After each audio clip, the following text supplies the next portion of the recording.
Now, please welcome to the stage Fintech Meetup 2025's opening keynote, Michael Rhodes, CEO of Ally Financial. Michael will be interviewed by Penny Crosman, Executive Editor, Technology from American Banker.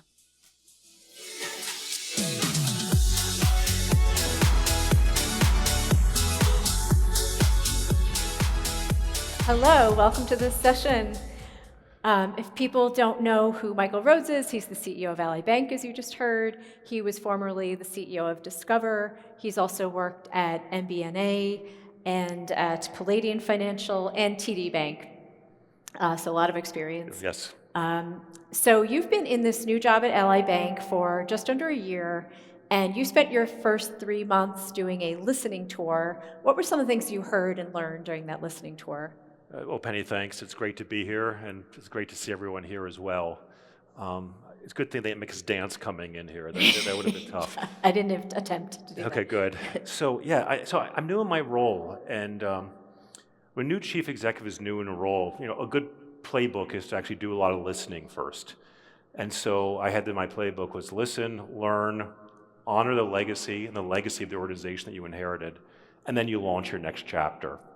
And so in terms of learning, Penny, what I really did is I met with as many people I could, customers, colleagues, met with our regulators, shareholders, board, et cetera.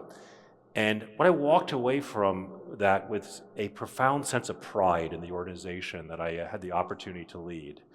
And my pride is anchored on a few things. And so first of all, what's needed to be successful in a business like Ally is in? And first of all, who are we? We are the largest digital-only bank in the country. We're a top 15 consumer bank, but we've only been in the banking business for less than 15 years. And we've actually grown to be the largest digital-only bank.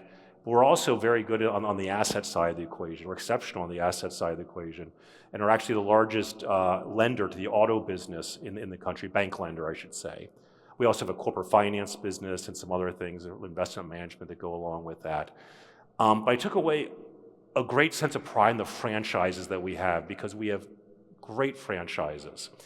And one of the things about banking, which is true, is when you think about strategy, and a chief executive, one of the things you do early days is think about strategy. Strategy is not about sameness, it's about being different. And we are different. We're proud to be who we are. We're not trying to chase or catch up to anyone. And we have highly differentiated deposit gathering capabilities, highly differentiated lending capabilities. And strategically, I feel really good about our franchises. But beyond that, what's necessary to be successful in banking, it really, really helps to have a strong, well-understood, and respected brand. And we certainly have that. In fact, this year, we were the only bank, actually only financial services company that's been named to Fast Company's Brand That Matters list 3 years in a row. And so I'm actually really proud about that. And our brand really means something to our customers. And so that's great. And then finally, we have a fabulous culture. And it's anchored in a saying that we have with do it right. And that do it right permeates from the C-suite all the way to the front line and how we're engaging with our customers and our colleagues every single day. And so early days, just huge pride to be part of this team. So speaking of culture, Ally has always had this people-first culture, but you've recently had some layoffs. So how do you maintain a people-first culture when people are being let go? So Penny, great question. And we did recently have some layoffs. It was in the media. First of all, as a leader, it's the hardest thing you do is you ask someone to leave the organization. But sometimes, it's something that you need to do in order to get the resources in the organization to the places that matter most at that moment. Business is not static, banking is not static, so you have to make those decisions. And so it's really, really tough.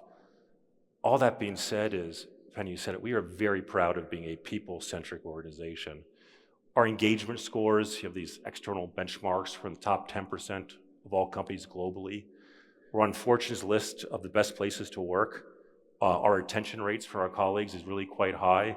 And so we really feel good about the culture that we've built. And we do things like that. You do have a lot of explaining, a lot of context setting. But for the vast, vast majority of the people who are not impacted by the reduction in force, there's this huge optimism when we paint the picture of the future. What can we do with the resources and where are we going here? And that ambition gets people really excited. So you recently sold Ally's credit card business and you're exiting the mortgage business. Yes. What was the thinking behind those two moves, and what does that mean for Ally going forward? No, a great question. We did sell one business and then we went pens down on another one. That was the credit card business and mortgages. And my narrative around this, and when I talk to our colleagues about this and talk to people externally, I really anchored down the power of focus. And don't mistake focus for lack of ambition. In fact, quite the opposite. We are quite ambitious in terms of what we're trying to accomplish. And the focus actually enables that. Like, we're privileged that we all operate here, at least in the US, in a very large marketplace.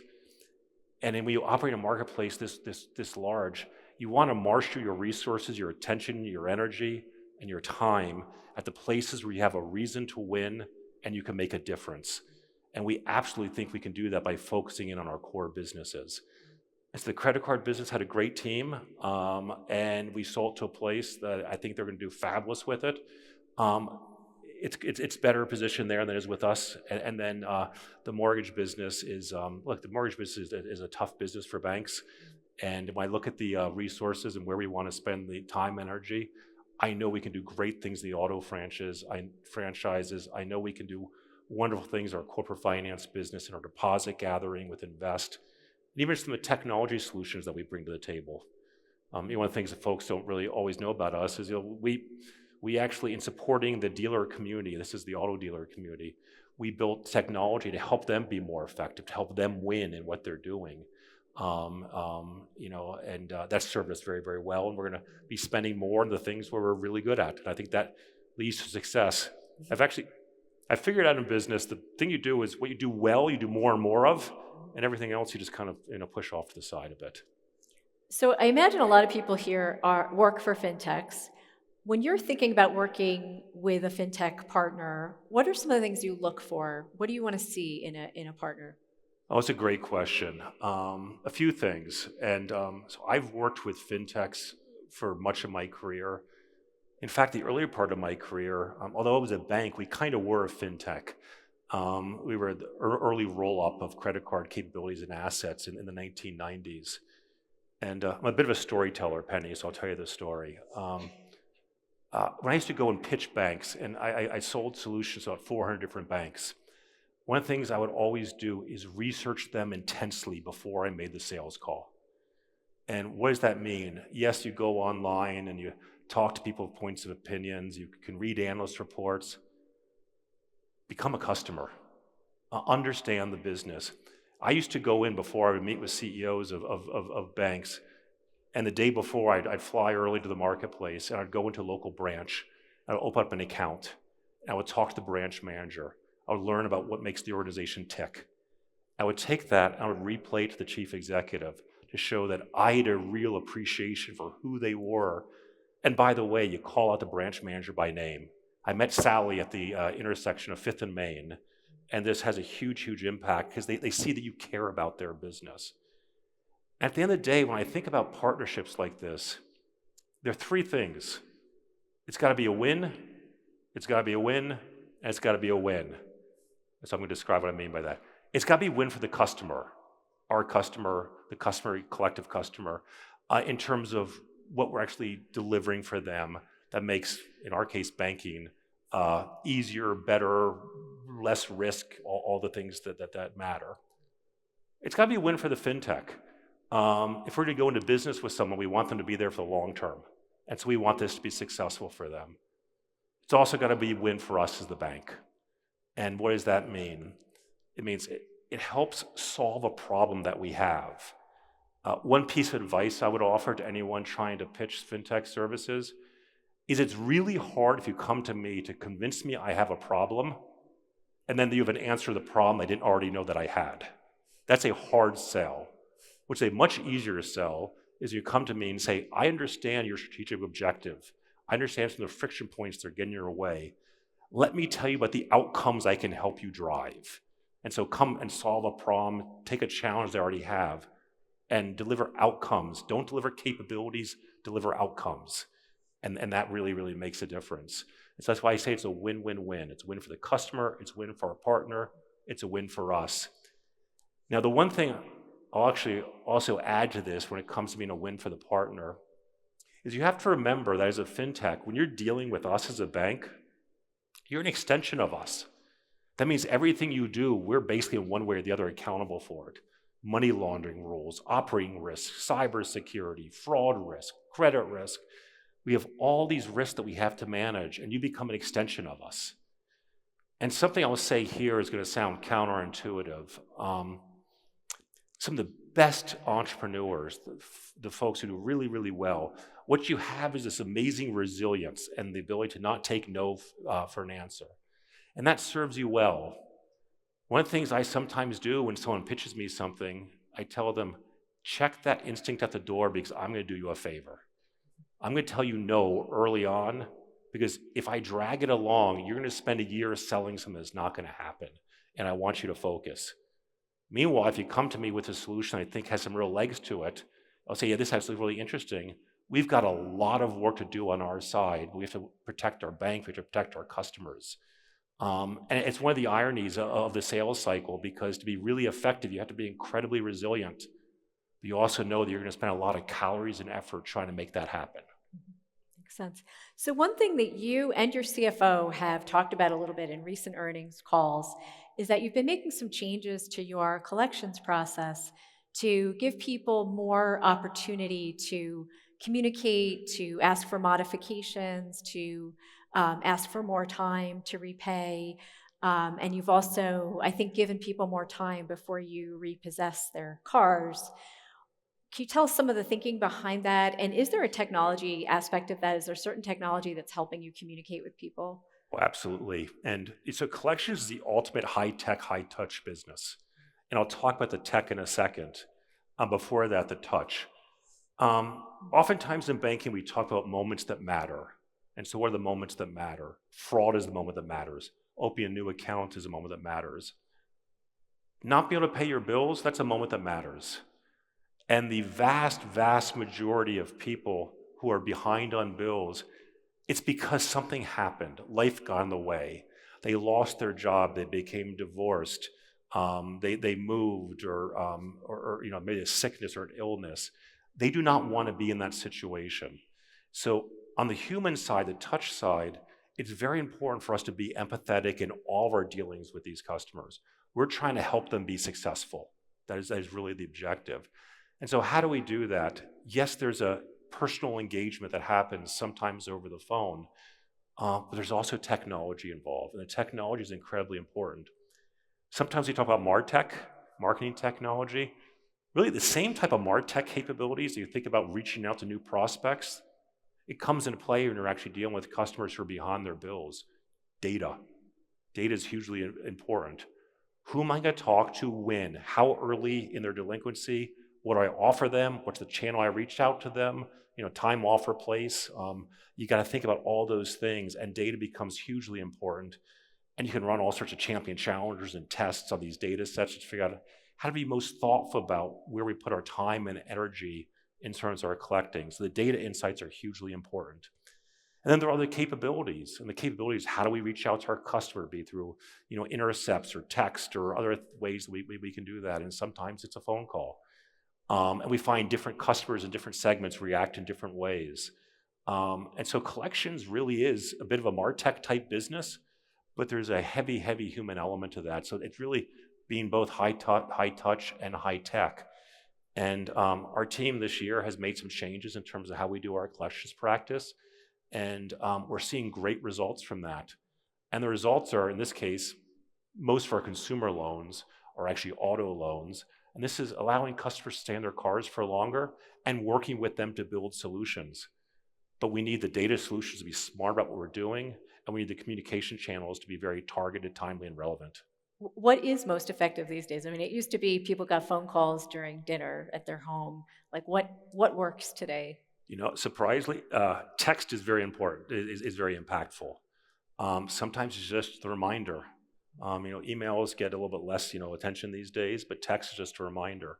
And we find that be very valuable. And just what we try to do as much as we can is to have a conversation, whether through digital channels or on the phone, to help a customer understand their options. Because almost always there are options to work through. So where is TD using AI these days? Yeah.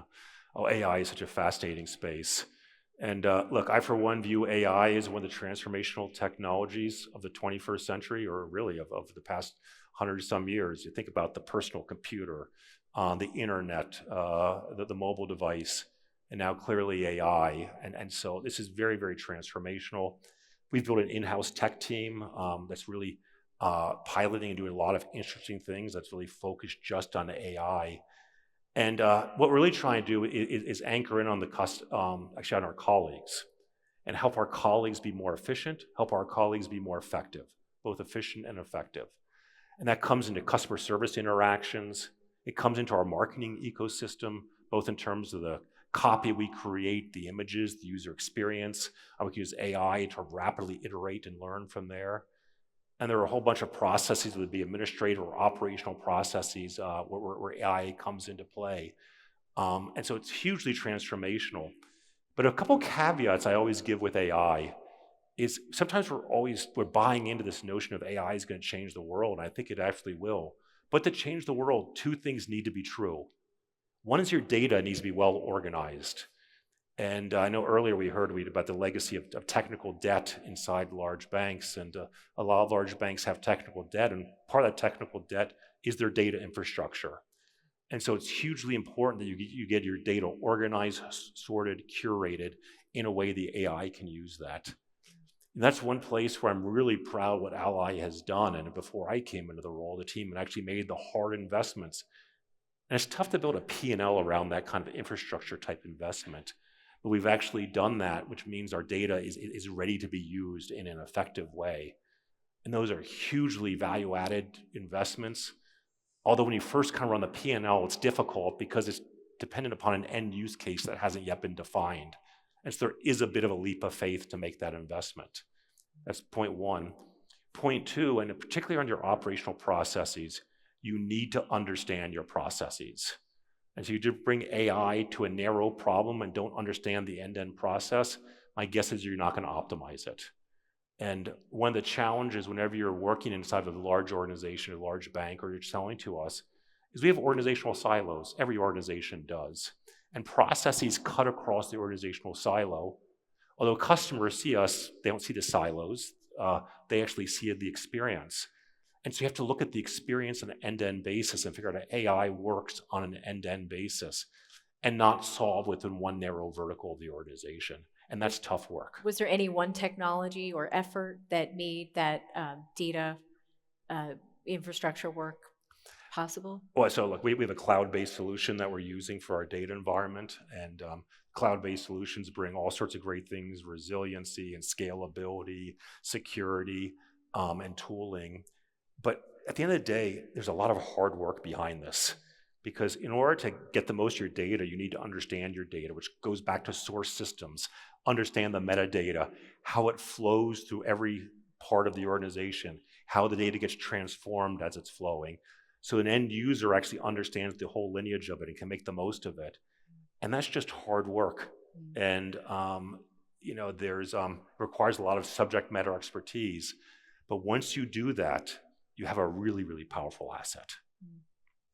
So I know you're only 1 year into this job, but have you thought about what you would want your legacy to be when you move on? Yeah, I know.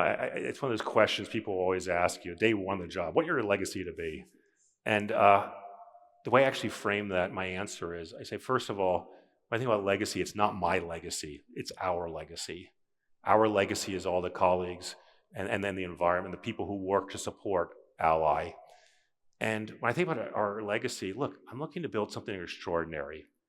Our story is absolutely remarkable. We've transformed this business probably like no one else in banking has over the past 25 years. We've gone to nothing to the country's largest digital-only bank with close to a $200 billion balance sheet. We've totally transformed our asset model. We used to be dependent upon one source of loans, and we've shifted it all together. So we've disrupted our business, we've changed. It's really quite remarkable. To be fair, was not part of what's happened, But I'm just really excited about the chance for us collectively to create this legacy about transforming in a truly extraordinary way. And the thing I keep on telling people, strategy is not about sameness, strategy is about being different. And so for us, we're seeking to be ally. We're not trying to follow anyone, we're not trying to catch anyone. Our business model does not look like anyone else's business model, and we wear that with pride. And so that's what I think about our legacy. It's really taking that pride and deriving something really remarkable and doing it as a team. So continuing Yes. what's there. Absolutely. Okay. All right. Well, Michael Rhodes, thank you very much. Thank you all very much. Thank you.